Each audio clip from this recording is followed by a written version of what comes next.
Christ is risen. He is risen indeed. Good morning and welcome.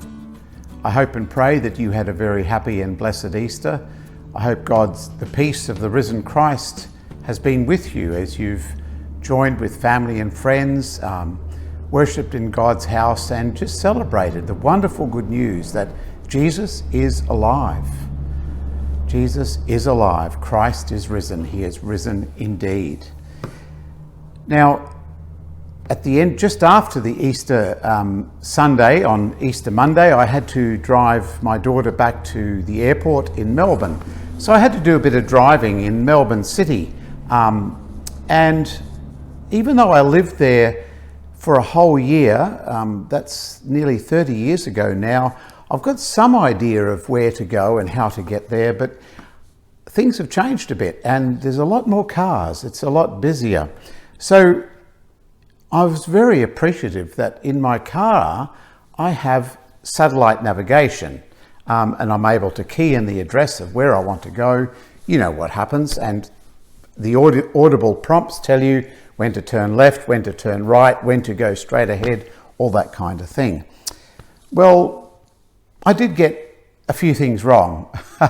I did take a couple wrong turns, and when that happens, the kind calming voice says, route recalculating,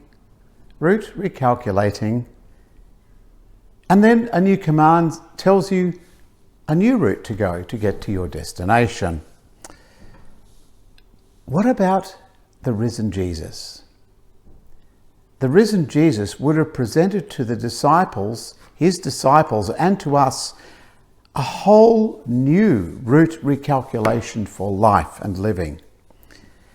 The disciples were in a state of shock. Their best friend, their teacher, their hero, the one who they thought would be the salvation of Israel, was dead and gone. But on Easter Sunday morning, everything changed. Everything changed.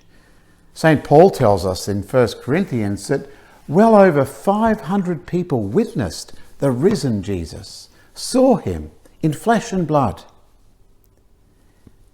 Now, it would have been very easy for the enemies of Jesus to simply produce his dead body and say, look, it's rubbish. He didn't rise from the dead. See, we can prove it.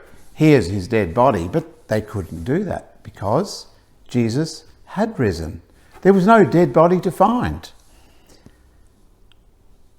As I drove through Melbourne, I was very thankful for my satellite navigation in my car. But I am so much more thankful in my life that the risen Jesus walks with me. He is with me every moment, every second of my life, wherever I am, and he comes to me, route recalculating my life, giving me the option to go forward in a way that is both a blessing to me and a blessing to those around me, and also to my eternal good. So, once again, Christ is risen. He is risen indeed. I hope and pray that the message of Easter goes with you too, as it does with me. Look forward to seeing you again next time. Pastor John.